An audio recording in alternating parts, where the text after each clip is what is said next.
thanks for joining us today. Today I have a special guest with me, and he has over 24 years of experience in accounting, which is amazing. He is currently director of Smart Wealth Advisors and also Blue Avenue Associates. And he has worked for the Big Four and other great companies, so KPMG, PKF, BDO, which has kind of led him to then run his own business. So I want to really thank Zhum for joining us today. So Zhum, thanks for joining us. How are you feeling today? Feeling great, Victor. Thank you for having me here. Not a problem. So Zhum is my personal accountant, so he's helped me zoom past my taxes, as he likes to say. And obviously, he has also helped lots of my clients. So really thank you for, being there and helping us with all that. And you've used my service as well. So thank you for using my service. So in this podcast today, we're going to be talking about a few things. I think people are always curious to learn and understand more about, the big things. How can they buy a property in an SMSF? Should they set up a family trust? What should business owners or high net worth individuals manage the taxes to reduce that? So we'll talk about all those today, which is a great agenda we have for all the viewers out there. So, but before we do that, I'll tell Zhum to just tell us a little bit about himself. What's your story, Zhum? Yeah, thank you, Victor. Thank you, viewers and guests. So my story started back, I was born in Fiji, and when I first graduated from university, my first job was as an external auditor with KPMG in Suva, Fiji. And then my career built from then. So I'd spent a good 10 to 12 years in external audit. Then I transitioned to business services and tax. So all up, you're right, about 24 years now in the industry. Good, I can count. That's good. In between, I also did some advisory work. So I've done business valuations. I've done business due diligence engagements. They call it DDs in short. And then, in our business, we specialize in audit, tax, and advisory. My preference, it's not a preference, it's just how our businesses evolve, is mainly around the tax, helping clients restructure when they've outgrown an existing structure, or they've come to us with the existing structure and they need a different structure, or they're planning to sell a business, they're planning to set up a self-managed superannuation fund, they think they have now is the right time to set up a family trust, which is technically a discretionary trust. We can touch on that, why it's called a family trust later, but set up a discretionary trust to, protect their assets. So I think growing up, one of the key things was being very active in playing sports and team sports. A bit of touch footy, soccer. I still do that on a Friday night. That's good. Yeah. That's why sometimes you don't join us for drinks. Good man. Dragon boating, even though my body's got too many injuries, I can't do dragon boating that much now. Like swimming, snorkeling, scuba diving, don't do that much. Play a bit of golf, not a keen golfer, but I'm trying to get back into golfing. Yeah. I love skiing. I picked it up very later in life because there's no snow in Fiji. Snow just in here in Parrish and Stradbroke, and picked up skiing, and I really love skiing. And I've also tried snowboarding. I loved it so much. I bought a snowboard. I haven't had time to practice on the snowboard. So once you go to other countries like Japan and Whistler, and you realize, wow, the snow there is at a total different level to what we've got here. Yeah. So I'm looking forward to doing a bit of skiing at the end of this year in Japan as well. Yeah, nice. Because we were actually in Canada at the same time last Christmas, but obviously we couldn't catch up because you were far in the snow and I was far indoors. I was like, no, not doing that. Yeah. So that's great. I've always really thought you're keen on the detail. You get to understand a lot, and this is what my clients say about you as well, that you really understand tax and details, unlike other accountants that you've dealt with. And you have so many hobbies, which is good. Definitely makes every conversation with you very, very, very interesting. So I guess we can start off with you just explaining to people out there what is PAYG and how does that impact employees and employers as well. So PAYG is just the acronym for Pay As You Go. So there's PAYG, Pay As You Go Withholding. As for example, that's you get a gross salary of $10,000 a month. You're not going to get $10,000 in your bank account as an employee. The employer has to withhold a PAYG withholding. So for 10,000, it's about $2,435 withholding. So in your bank account, when the EFT, the net pay to you, get $7,565 as a net pay. So as viewers, you can see his attention to detail. He's not rounding up, he's giving you the exact, that's me doing the bean counter, attention to detail. So what it means is when you lodge your individual tax return, the tax that's been withheld by employer is then a tax credit for you. So whatever tax you have to pay, you'll minus the tax withheld. And any net is a refund, or any additional you have to pay is a net additional. You got to pay the ATO. Yeah. So from the employer's point of view, the employer withholding the PAYGW, they have to lodge either monthly or quarterly business activity statement, BAS, and they have to pay that to the ATO. So that's pay-as-you-go withholding. Okay. So it affects both employer and employee. And employees, yeah. So is it beneficial then for, people who run a business to pay themselves and then try to get that credit back through other tax deductions? Or what would you generally advise, business owners to do in that regard? That's a very good question. So if you think about, I'll always come back to the overall tax planning, big picture. But if we just use that for example, if you're a sole trader, you cannot pay yourself a salary. The net pay in the sole trader business, ABN business, is your taxable income. However, you can pay other employees that work for you if you run your sole trader business, ABN income. Now, if you contrast it to a company or a trust, which is operating a business, if you pay yourself salary or director salary, you're allowed to do that. The same concept applies as PAYG withholding. You get your net pay when you do your tax return at the end of the year. That's a credit. But what I advise my clients to do is picture what your total income would look like, netted off with your negative gearing from investment properties, netted off with any potential capital gain you might have. You may be selling a property that year with realizing a massive capital gain. So if that was to happen in that particular year, your accountant should ideally not pay your salary, or very minimum, to get you below the highest tax bracket, which is $180,000. There is no point continuously paying you, say, $100K or $120K a year, and then in that same year you get a massive capital gain because you decide to sell one of your properties, or you've got positive rent income, so negative gearing turns positive over time, and it's not a good idea to constantly pay the same amount without evaluating what is my tax position going to be at the end of the year. Because at the same time, your company will lodge its own tax return, you lodge your own tax return, but the company will pay tax as well at 25% if it's a base rate entity. If it's a non-base rate entity, it pays tax at 30%. The tax is not wasted. It's called franking credits. It will stay in the company. One day as a shareholder, you will pull out a fully franked dividend, hopefully, and the franking credit comes along with it. So you get a tax credit when you're doing tax return. So over the course of the life of the company and in the course of a business, all the tax you pay in the company gets accumulated as credits. Yes. And at some point, hopefully, you will extract those credits. So there's a combination of strategies you can use. You might have a Division 7A loan down the track. You might be pulling dividend as and when you require. You might need a loan, so you show the bank, I've got a lot of income, so you're just pulling more dividends out. So there's different ways to address that in tax plan. Yeah. So I think from what you've just said, you looked at a few moving pieces there. Yes, a lot of moving business pieces. owners and high net worth individuals that are still, employees. You need to plan for all these things. You need to be able to sit down and say, okay, what's going to happen this year? What's going to happen next year?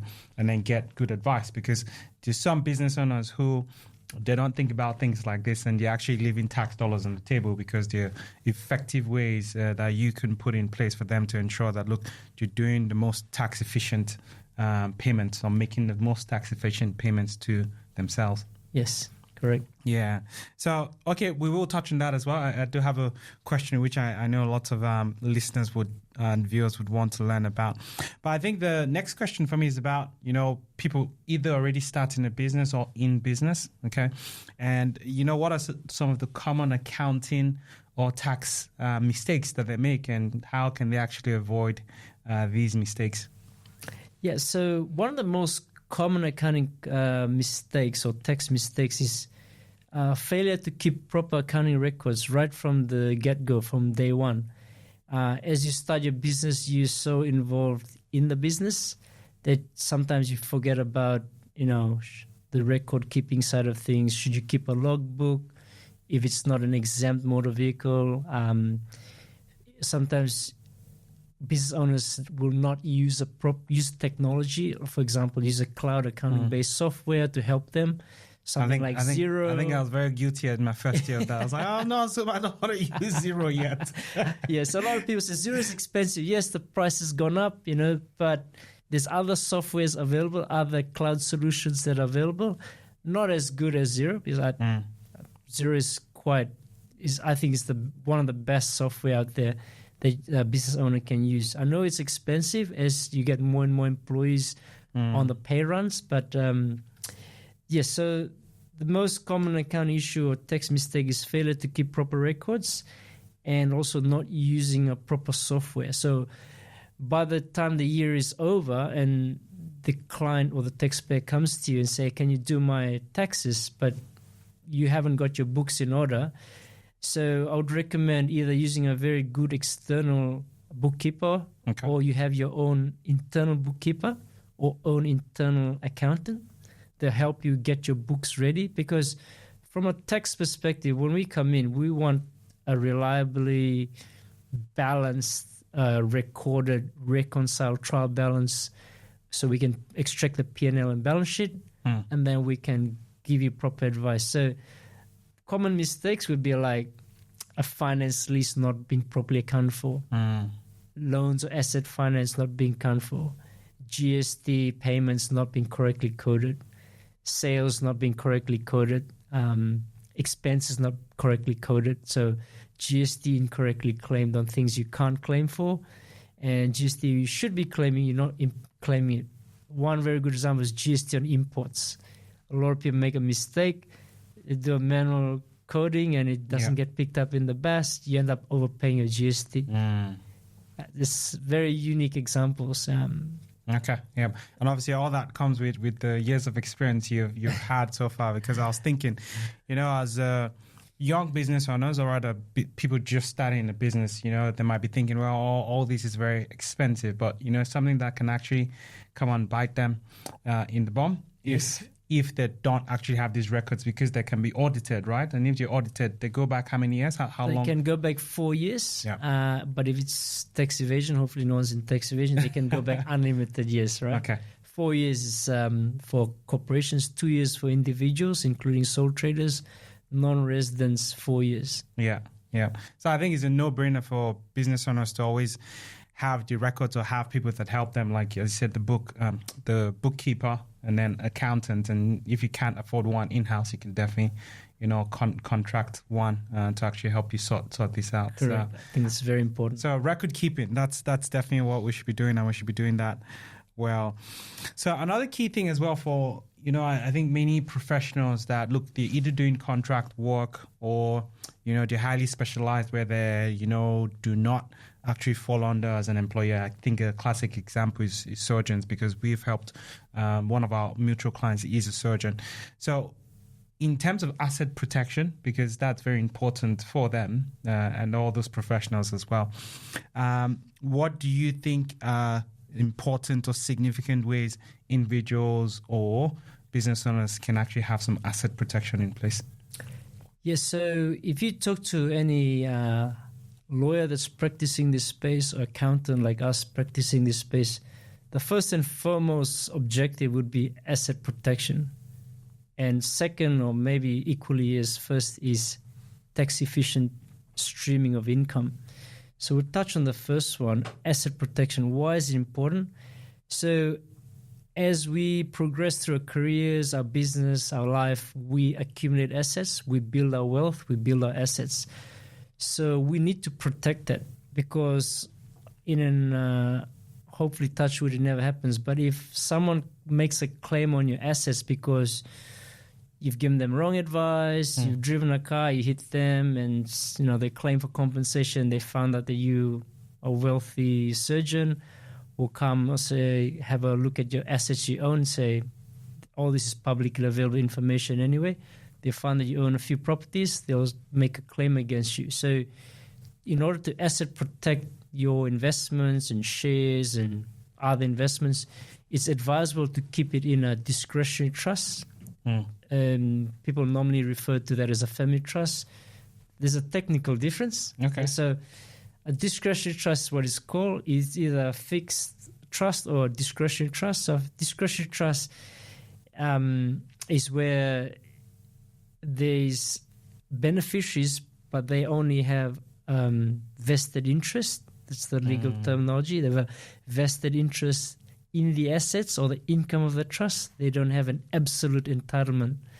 So what that means, if someone sues the trust, no one owns the assets, so they can't claim against the assets. So it makes sense for someone with a lot of assets, surgeon, accountant, lawyers, doctors, just to name a few, just to put the assets in a discretionary trust.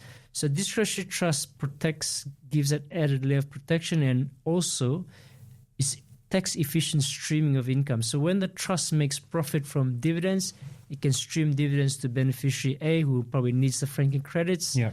It can stream capital gains to B, because B has capital losses. We want to make use of those capital losses, tax efficient. And those with the lower income tax or at a lower tax bracket, we can distribute up to $18,200. That's tax-free. Yeah. We take it up to the next tax level, is $45K. It's 19%, still cheaper than 25% of paying tax in the trust. So tax-efficient streaming is good, and also asset protection is great. I think the one key difference is, when does it become a family trust? So from the ATO, Australian Taxation Office perspective, it becomes a family trust when you distributing more than $5,000 of franking credits in a year, or you have losses in the discretionary trust. You have to do something called a family trust election, FTE form, and an FTE form binds all the beneficiary, so that in future you cannot make a distribution outside of that group. I see. So that way when there's losses to be recouped down the track, you're only limiting to a certain pool of individuals or companies that are linked to this main individual. Okay. So that's when it becomes a family trust. Oh, But otherwise, it's typically a discretionary trust. Very interesting. I didn't know that. Obviously, it's not really my space, but so those two things need to happen, and then it becomes a family trust. Yeah. Very, very interesting. I think. I mean, those two things, either of those two things need to happen, then you need to do a family trust election. Otherwise, no need to do an FT, family trust election. Keep it, because once you do an FT, you are restricting who you can distribute to down the track in 10, 20, 50 years down the track. Okay. So, for example, if that happens and then you wanted to add a new beneficiary, does that mean you have to do like an addendum, or how does that work out? Technically, if it's still within the family group, it's okay. So maybe you remarried, or your spouse have a partner and they have kids, the grandkids, they're still captured. I see. But if you said, I'm going to put XYZ Pty Limited as a beneficiary, then you can't. Okay. So you're locked into the certain companies that you control. Yeah. That is a very interesting aspect that I don't think many people know about. So, because, the notion out there is that, okay, discretionary trust, which is right, you can distribute to anyone, but by the time it's a family trust, if you're adding an external person, you need to go through a formal process to actually do that. Yes. And I think that's when you need advice, because an FT is irrevocable. You probably need legal advice and tax advice whether you can make amendments to the FT. Okay. Nice. Very interesting.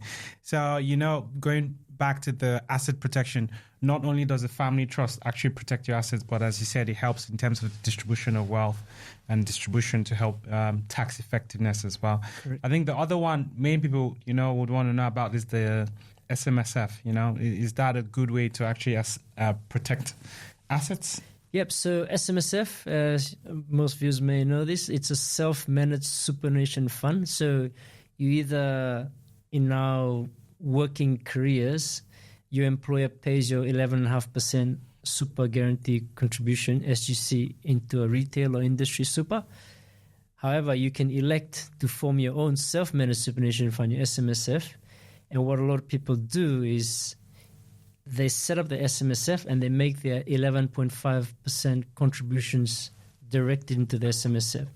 So what they're doing, they're accumulating their wealth in a very tax advantageous environment. They're building wealth and also gives you a lot of control in what you can't invest in. One of the major reasons why SMSF is created is flexibility and ability to control what you can invest in, and that includes residential property and commercial property. So a lot of people have borrowed in their individual names or husband, wife, or partner's names, and they've maxed out their loans at 5, 6, 7 loans. The banks won't lend anymore. Next available option is in the SMSF. They do a limited recourse borrowing loan arrangement, LRBA. They will borrow in the SMSF, and there are various advantages in the SMSF. We can touch on that a bit later. Yeah. But that's one of the key reasons why an SMSF is set up. It's protected. It's got its own set of rules. So the SIS Act, the Supervision Industry Supervision Act, which tells you what you can and cannot do. Yeah. So there's a lot of flexibility, but there's a lot of rules and regulations around an SMSF. Nice. Okay, yeah. So just drilling down into that as well. I think one of the key things, especially one of the things that frustrates me as an advisor, there's lots of information, and that information doesn't break down things a lot for people. Okay, and one of the issues there is with an SMSF, the risks involved in that. So can you touch on the risks involved in an SMSF or what people should be aware of when they're setting up on an SMSF? I know the limited recourse borrowing is just a minefield that we can go down into, but just general ones or anyone around, even the LRBs as well. So I think the key risks are, as a trustee of your super fund, of course you can't be a disqualified individual, like you cannot be bankrupt, right? That's one of the key ones. The other key risk is trustees not knowing the obligations. What are their obligations with regards to tax returns? What are the obligations with regards to having it audited once a year? What are the obligations in terms of getting the property valued regularly? Because ATO has now changed its view on how often a property in an SMSF should be valued. And also you might have cryptocurrency. Does your investment strategy allow you to invest in cryptocurrency? If it doesn't, go back, maybe consider amending your investment strategy. The other key risk is early access. You are not permitted to take your super funds before you meet a condition of release. I've heard stories where people are dipping into the super, taking money out because, you control your own bank account. You can log in, transfer money to yourself. It's a big no-no. You have to meet a condition release before you take money out of your superannuation fund. Yeah. And it's the auditor's job to report any breaches or contravention of the SIS Act. And if it's a contravention, it can be this can be a qualification on the audit opinion, and you're at risk of the ATO making a non-compliant fund. And you don't want that to happen, because if you're non-compliant, all the contributions, 11 or 11.5% now, is non-deductible for the employer. And half of your super fund balance technically can be taken off by the ATO. Okay. So you lose about 50% of your savings. So definitely not worth the risk. Definitely not worth the risk. However, you'll hear stories about people having early access to their super. True. Because to set up an SMSF, you need to have a certain disciplined personality, or just even have the right people around you. That's why when we set up clients with SMSFs, we like having an account that we have visibility on as well, just to ensure that whatever is paid whatever goes out, we can actually see that as well. And also ensuring that you're fully aware as to, okay, well, this is an account, you can see it, but it doesn't mean you should go shopping. Yes, correct. You can buy a car, you can go take over this overseas holiday, correct. Pay for your wedding, pay for your private school fees out of it. It's probably no. Yeah. So, and I think with that as well, with the SMSFs, talking about the penalties that the ATO can put on a trustee. If it's an individual trustee versus a corporate trustee, that has an impact as well, because from my understanding, it's actually levied on each trustee. So if you're two individuals, that's double the penalty. So sometimes corporate trustee, especially from an asset protection, is very important. Correct. So obviously the corporate trustee is just, $2 company, no assets in there. And you're absolutely right, Victor. The trustees themselves can get penalized and be levied and be held accountable for the tax shortfall if there's a tax accessible on the trustees themselves. So you really try your best to avoid that. In all cases. Yeah, and I guess this is a legal question, but if you, I'm sure you might have some knowledge about it. How does it work if the ATO finds that? Is it, hey, I'm sorry, I'm going to put the money back, or what happens? Do they have a process where you can explain what happened, or is no, like, that's it, that's wrong, that's the penalty? So, this is where the auditor comes in. I can touch a bit on this. So say, for example, you took funds out of the super fund. So you took 10 grand. You say, oops, I mistakenly logged into NetBank, CBA. I transferred 10K accidentally out of the super fund account instead of my personal account. You have, I think, within 2 or 3 days, you need to transfer that money back in. Okay. And the auditor needs to be aware of it. Okay. Now, if you deliberately transferred $10,000 or say $1 million or $100,000, this will be easily picked up in the annual financial report. Yeah. And it's the auditor's job to report this. Now, if the auditor is happy or satisfied, if there's sufficient appropriate audit evidence that the error has been fixed within the confines of the SIS Act, they can be okay with it. They'll issue a management letter and say, don't do that again. If it's a breach and it hasn't been rectified, they will definitely report it as a contravention. It's a qualification. That's when the ATO will then take the next steps to either come and do their own inquiries, do their own audit again, and find out why this contravention has not been remedied and rectified. Yeah. And that's when your super fund can get into all sorts of trouble with ATO. Yeah, very interesting. One of the things as well, when I sit down with clients and when they talk about SMSFs, I kind of gauge the personalities and understand if this is going to suit them or not. Because, from an advice perspective, you need someone that is really on the ball and, they get things done and they really understand that this is not something you joke around with. But is there any person that an SMSF will suit? Do you have people that is like, they just fall into that bracket straight away and it's great for them? I think where an SMSF would suit would be someone with close to, I think the guidelines used to be 250,000 per person. If you're not there, there's strategies to get you there. You preparing the statement of advice, Victor, you might be able to advise clients, look, you probably only have 200 or 180K each, but there's some strategies what we can do, maybe self-sacrifice a bit more, put a bit more personal contribution, and use the last 5 years of unused contribution. Let's get to that level. We require the minimum. Let's catch up. It will suit, ideally people with high income, but that's not necessarily the case.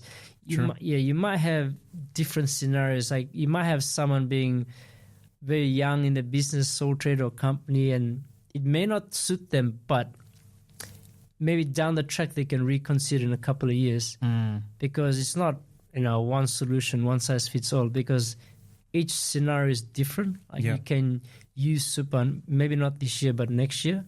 So yes, maybe we'll say it's confined to high income earning individuals, spouses, or one is working, the other is not working, but usually they're two working. and they're just contributing heaps of money into the super fund. So someone like yourself can advise on the financial planning aspects. Should we open, managed funds, and should we put, assets?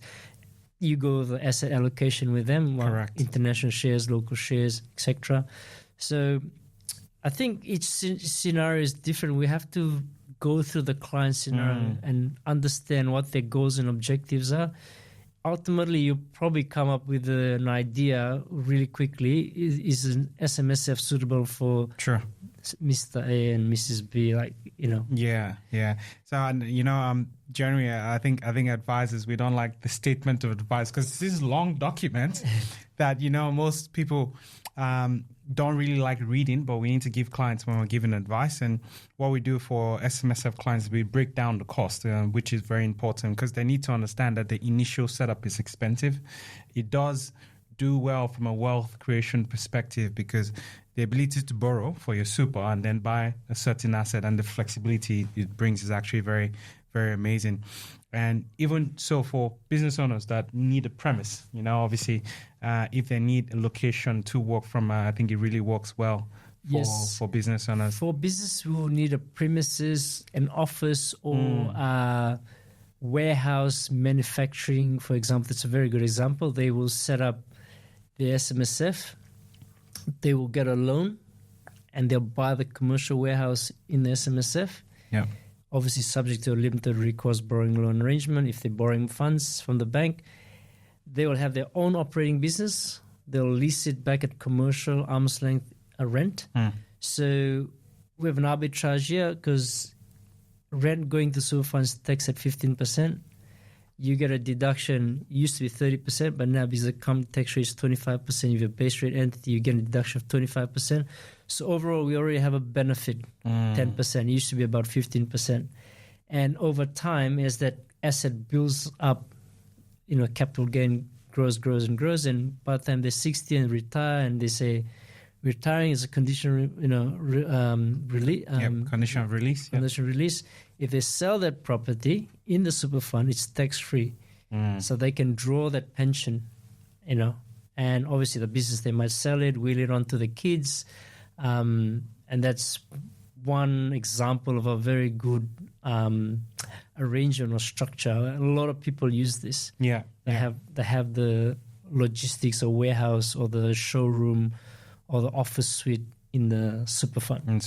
Yeah. I think that's a great example in terms of that benefit you get straight away. So it's like, okay, 25% there, 15% there. There's a 10% gain straight away. Yeah. And even the taxes then you don't have to pay when you finally move that asset to the pension phase is amazing. And with generally business owners, because they're already directors of a company, they understand lots of the rules that come as to running or being director of a company. So running that SMSF is actually just another easy thing for them to do. So you are spot on, which is good with that. And I think the SMSF, right, is a space where there's so much to discuss. We even talked about lending money from yourself to the SMSF, and then you can use that to invest, and you get the SMSF can still pay you, or is meant to pay you a return on that, but you're still building your wealth inside the SMSF. So it's a huge topic. Yes, you can spend all day on that. You can spend all day just on SMSFs. Yeah. Okay, so we'll talk about holding companies now. I think that's another interesting part because some business or some high net worth people have a holding company because it can be good from a tax effective and tax saving perspective. So, what is a holding company? How does it benefit business owners? How does it benefit those on, high incomes paying lots of taxes when you link that to family trust, or how does that work? Yeah, so usually in a typical structuring scenario, you have your holding company called holdco. It could be held by individuals, shareholders, or it could be held by family trust and family trust up there. And below the holdco, you can have multiple subsidiaries. So if you just look at the holdco with this multiple subsidiaries, we could have an IP holding company, intellectual property holding company, trademarks, patents, masks, or things that are of intellectual property that should be protected. So these can ideally be sitting the family trust up the top, but some companies prefer to have it as a subsidiary under the holdco. Okay. Then you might have an employment company, which just handles all the hiring and firing of employees and contractors. You might have an operations company that does all the selling, deriving the revenue from the sale of goods and services. You might have multiple revenue-generating subsidiaries, and you might have one that holds all the fixed assets. So if it's construction-related, all the plant and equipment, cranes, equipment, forklift, tractors, all held there. Yeah. And if there's a commercial warehouse and real estate, it's probably going to be housed in another subsidiary or really outside of this structure. So you have a holdco and you have multiple subsidiaries underneath. So the reason for that is you can, in a company PTY limited scenario, you could raise funds up the top or you could raise funds at a subsidiary level. And if you were to admit new shareholders, you can admit them up the top or at each subsidiary level. And also when you're exiting the business, you could exit the whole business by selling the holdco. Or if you want to just sell parts of the business, a portion of the shareholding at the top or a portion of the individual shareholding at the bottom. So it gives you added flexibility in capital raising. It gives you added flexibility when you exit the business. So in terms of tax planning, it also gives you a bit of leeway and room what you want to do. You could do a tax consolidated group, so the loss-making entities versus the profit-making entities, we'll net them all together. We just lodge one tax return for the whole group. It's a lot of work, but that's one of the methods to use up the losses elsewhere and offset the income here. If these are the profit-generating or cash cows of the business. Yeah. And the others are just the expense or overhead of the business. And one of the other things is people set up a separate company that's just handling the employment or employee share schemes is because if something happens and the employee sues the company, that company doesn't have much value. It just handles the hiring and firing. So all the available assets are kept in separate entities. So they might sue this employer, but the employer has nothing to, there's no assets they can sort of grab. So to some extent, there is some asset protection. Is the concept of limited liability and the corporate veil. You can't lift the corporate veil and look beyond. So it stops there. Unless the company is trading insolvently, that's a different story. I see. So that's probably the key reason why we have a holdco and subcos at the bottom. Okay. And a lot of companies use that. And as they grow, that's how they add more and more subsidiaries and they can exit businesses easily. Yeah. So from a risk perspective, what I'm understanding is the holdco really has no risk whatsoever, except there's an insolvency trading in one of them. So the holdco is literally one of the good ways to ensure you're spreading the risk but still running a business as efficiently as you can. Correct. So if one of the entities, goes belly up or has an administrator appointed or goes in liquidation, it's isolated. There is sort of ring fence isolated there. You can manage that a bit better when you get the liquidator, the administrators in, or you have to do something, a DOCA or some other deed of company arrangement with a liquidator. They can handle that a bit better. It isolates it from the rest. Yeah. Okay. Yeah. Perfect. And with that holdco as well, from an investment perspective, is it worth putting investment in the holdco? Do you think that would be a good idea? And for example, if they don't want to put in the family trust, if a client wanted to hold investment in any of those companies, would you say that's not really a good tax way of doing things? Or what would be your thoughts on that? So you're saying if an individual was to invest in the shares of the holdco, should they do the individual name versus another structure like a family trust? Yeah, so I think, for example, let's assume the holdco wasn't investing in another business. Yeah. Okay. Because they value that business and they think the business can go places. But they also have the family trust on top of the holdco. Yep. So would it be okay to use the holdco and invest in the business, almost being another subsidiary, or should they go to the family trust? Is there any tax implications, or is it just depending on the person's situation? If you look at it from I always go from an exit strategy. Okay. At the end of X number of years, if you held the shares in the trust or if they held the shares via holding directly into a holding company, the end result should be the same. But how you get there in terms of if you were to apply certain CGT exemption reliefs or CGT reliefs, the answer is still the same. We'll ideally get to the same endpoint. So from a tax perspective, we just have to ensure what are the clients or the taxpayer's objectives. True. If the taxpayer's objective is, say, I want frank dividends because I know that what we're investing in is going to return dividends every year. So it doesn't matter you invest via a company or trust, you'll still get the dividend to the ultimate beneficiary, because through a trust you can determine who gets it, which is more flexible, but a company is not. If a company is held by individuals, the distributions will go to those two individuals. It has that to go person, to them. right? But if the trust held the shares of the holding company, we'll get the same result. Okay. The dividends go to the company then stream it onto the trust, and the trust then stream it onto the individual. So we'll get the same tax outcome ultimately. Yeah. Okay. But if individuals held the shares in the company, we'll have a different tax outcome. We can't stream it onwards. Yeah. So I'm not sure if I answered your question. Yeah, no, you did. So it's, I think with all these things as well, it's when you're sitting down with the owners and trying to understand, because they might not want to sell that subsidiary, that investment in another company. They might want to sell it. So it really comes down to a little bit how specific that individual, or what's that specific goal of the individual. So, but that's a great structure you just explained. I think it really shows you how big businesses can, spread their different divisions of a company into other companies and just hold it in the one. Is there a certain threshold that people, when they get to, they should really start to think about this? Because I'm just guessing someone turning over $200,000 to $800,000 in a business should probably not have such a complex structure. Or what do you think about that? Yeah, look, I think good question. When should you start thinking about a complicated, I wouldn't say complicated, a more onerous structure, because there's a lot of reporting required. You have to have a set of separate records for each entity. Yeah.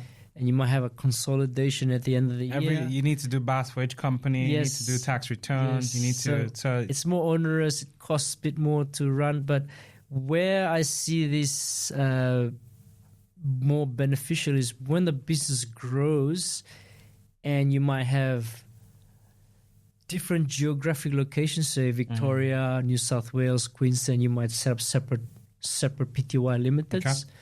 Or you've gone internationally as well. Okay. Yeah, you've got overseas operations. You might have domestic operations.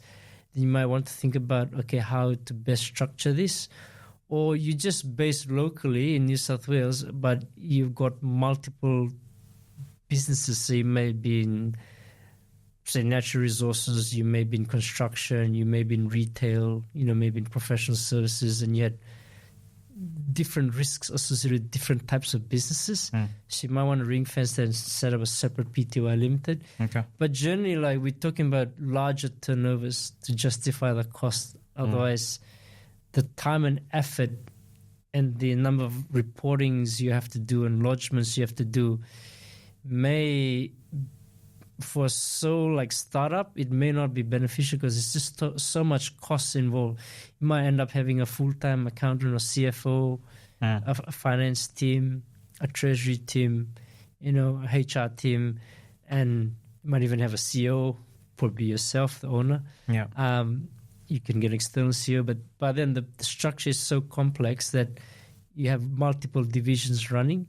That's when it's a really large organization. Talking about 50 million plus. And even in those organizations, when I just think about it, and I might be totally wrong, someone of your skill wouldn't work for just one company. Like, you'll be more of a consultant to those companies because you can offer lots of value from that tax advice perspective to such companies that already have that.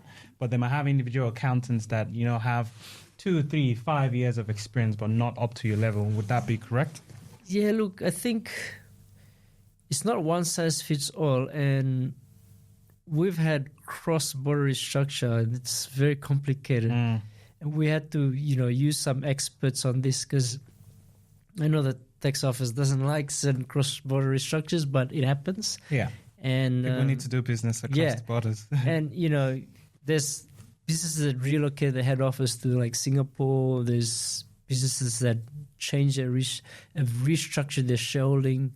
And, some things may be questionable in the eyes of the authorities, but, this is business and Big Fours do it, and people are doing these sort of structures. Oh, 100%. I don't think I can mention some of them here, but there are structures and there are structures. So, we're talking about the simpler things in life now.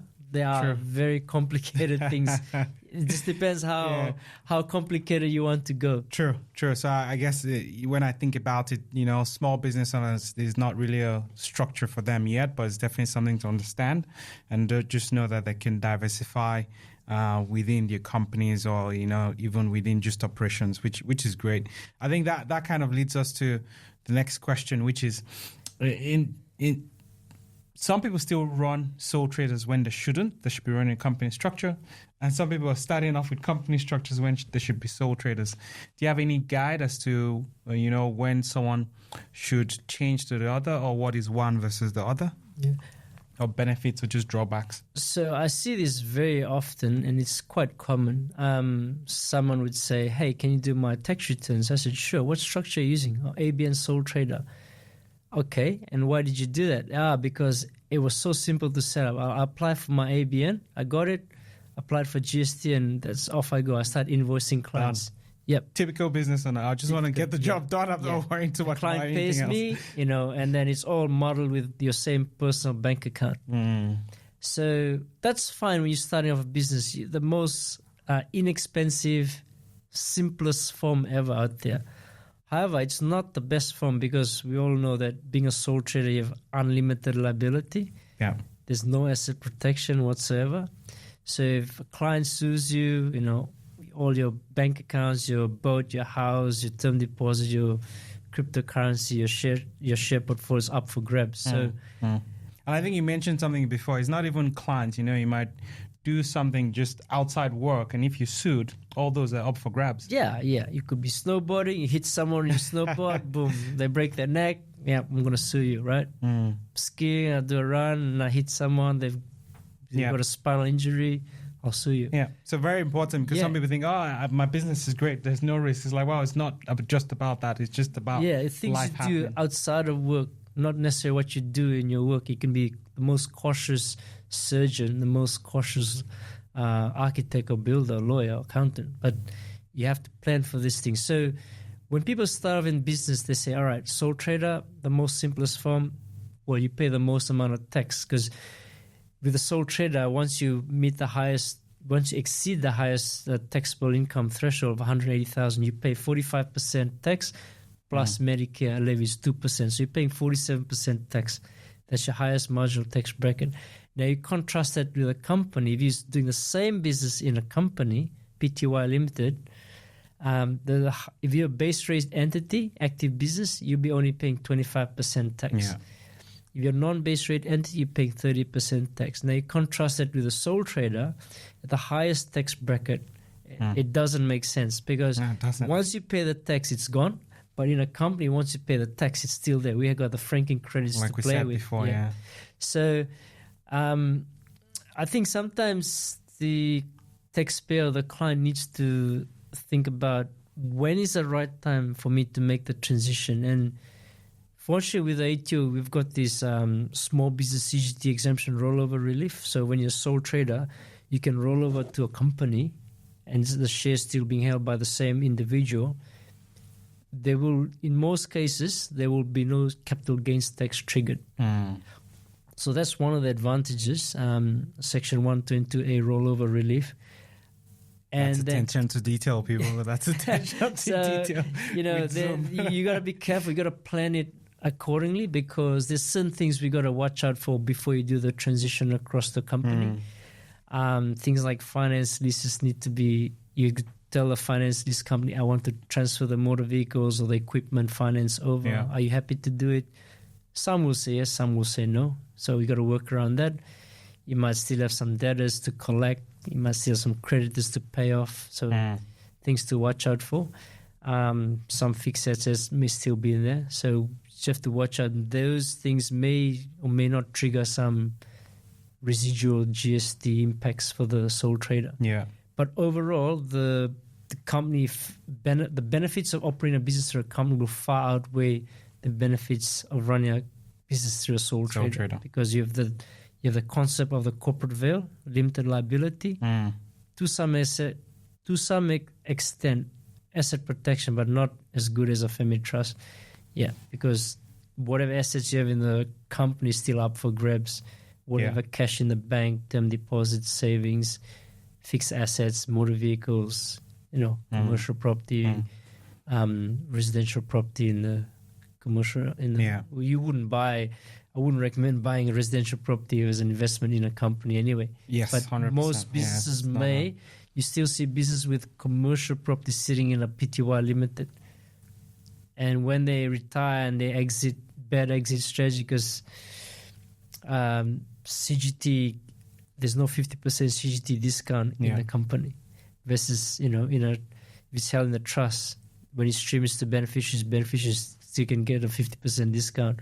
Or if it's held in an individual name, you still can get the discount. Yeah. But in a company, you can't. So, yeah, and as you said before, it really relates to the exit plan. Because if the plan is to sell off that company and they retain that premise and it just stays in the in the company as an asset, that might not be a bad option. Yeah, that may not be a bad option. If it's a family business and you're probably going to sell this and close down the business, then obviously that's huge capital gains waiting to be paid. I mean, there's different ways to structure the sale of the business. This way we get a lawyer involved and we structure it and say, maybe we sell the business, but you still rent the property from us, or you buy the whole lot, buy the shares of the company. Yeah. So I guess going back to that sole trading and company structure, when I think of a sole trader, I'm like, that is probably someone still having a full-time job. And, they just want to do something by the side, ABN. But by the time it becomes your full-time job, your business, you definitely want to start considering company structures. Yes, it depends on the person, depends on how much they turn over. But generally, that's the rule I kind of work with in my head. If you're doing this full-time and you're making dollars on it, you should definitely consider it. Definitely. Yeah. So that's really great. So I think just two more questions before we round off. I think one of the key things as well is, people get this huge tax bill and they just complain about it. They're like, so for example, an individual who pays $200,000 in taxes, you're like, oh, so much taxes, but they don't know what to do. So if you were to be giving such people, guidance as to what you would do or how you can help them, what does that look like? Yeah, so if you're paying a huge bill of $200K, that means your income roughly, we take 50%. I know it's 47%. It's about $400K of taxable income, which means your gross salary or all your income plus your interest and dividends and positive gearing or negative gearing, you net it all off, you get $400K assessable income. So that's a very huge tax bill to pay. So some of the strategies, we have to sit down with the client and brainstorm with them before the year starts or during the year. It's closer to the year and there's not much you can do. So you think about how much more you can salary sacrifice to your super, how much more you can contribute to your super as a personal contribution. Can you use any of the bring forward rule for the last 5 years of unused contribution caps? Let's explore the negative gearing. Maybe it's time to buy another investment property. Get more negative gearing, subject to your, borrowing capacity, obviously. Then we look at deductions. Are there anything you can pay before 30 June and claim a tax deduction for it? So prepay certain things. If they're just PAYG income earners, look at motor vehicle deductions. There's not much. You probably have to keep a logbook. Only if you're driving to meet clients, from home to client or office to client. Self-education expense. There's some laundry expense, work from home, other work-related expense.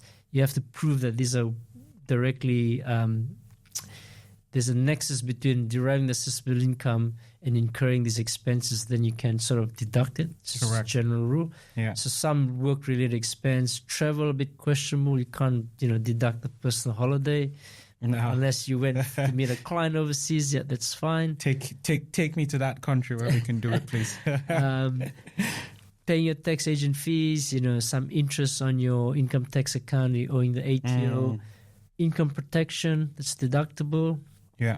I think even things like margin loans, which are great. Margin loans, you're actually building wealth, reducing your tax rate. Yes, that tax rate might increase over time, but if you do that consistently and well, all of a sudden you've saved lots of taxes. Yes, margin loans, shared trading on a revenue account, even though you have to have a lot of documentation to prove that you shared trading on a revenue account to offset the losses against the revenue, like the 400K you got. Yeah. So there's obviously strategies, but we have to sit down with a client, and each client is different. Correct. And we have to go through all the possibilities to legally reduce the tax bill. Yeah. Even giving money to charity and all that. So yeah, all those, it just sounds like a different, lots of layered strategies that we can put in place, and then it actually saves them a lot. And if we're to flip that question on the back and say, okay, well, for a business owner paying $300,000 in taxes, what would be strategies you can put in? Yeah, so I was working that out. It's about 1.2 million of net profit before tax at 25%. 300K is a very large tax bill to pay. Obviously, this is where there's a bit more room to move and a bit more strategies we can use. Some I probably won't say on this recording, but the main ones would be salary sacrifice, paying yourself a decent arm's length salary from your business, paying arm's length salary to relatives working in the business. Yeah. Making use of immediate tax or government tax incentives, like the ones that immediate asset write-off. End of the year, right? End of the year. It's anytime during the year up to 30 June. So it used to be 150,000. It's dropped down to 20. I think they were trying to legislate it at 30%. I'm not sure if that's gone through yet, but it is $20,000 or less. You can claim a deduction now. So deferring some income. If you've got clients that you have to invoice, you could probably invoice it after 30 June on 1 July, not during the year.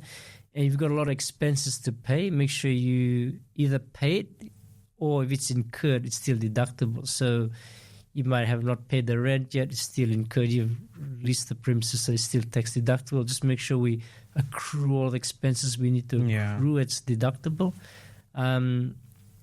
And pay any expenses we think will be incurring the next 12 months. So we just pay it now to get the deduction and defer the revenue. So buying the assets you need to buy now and making use of whatever tax incentives there are. So that's where each year the tax incentives change. After budget night, the government comes up with a new incentives for business. So we always have to be aware of what the incentives are, how we can use, get and make use of those incentives. Yeah. And as a business owner, you don't want to be Googling incentives. You want to come sit down with Zhum to ensure, you're doing the right thing. So, yeah. So it's been great, Zhum, just having you on and talking about all these things, because I've learned a lot as well. And really shows the value of using a good accountant, because there's so many accountants out there where they don't know half the stuff and they're not even as proactive as you, because obviously I know that firsthand. So is there a way people can contact you? What's the best way for them to reach out? Someone might be listening to this and be like, I want to see Zhum. I love the attention and detail. You can send me an email. We'll have the email address up after this. Or you can reach me on LinkedIn. I'm on Zhum Yee. You'll find me on LinkedIn. Or give me a call. You'll find my number later on in this podcast. Yeah. Give me a call. If I'm busy, I will call you back. If I don't respond to email, I will respond to email. It's just getting really busy this time of the year. Yeah. And one thing I always say to my clients, even just when I'm referring, and I know firsthand you're very generous with your time, which is amazing, because obviously you're giving lots of value in that time. So Been a pleasure, Zhum Yee. Always great having a chat with you. Thanks for coming on. Thanks for sharing your knowledge. And viewers, please definitely reach out to Zhum if you need some help. And he is one of the best that I know. And follow, like us for more educational content like this. Thanks, Victor. Thanks for having me on your podcast. You.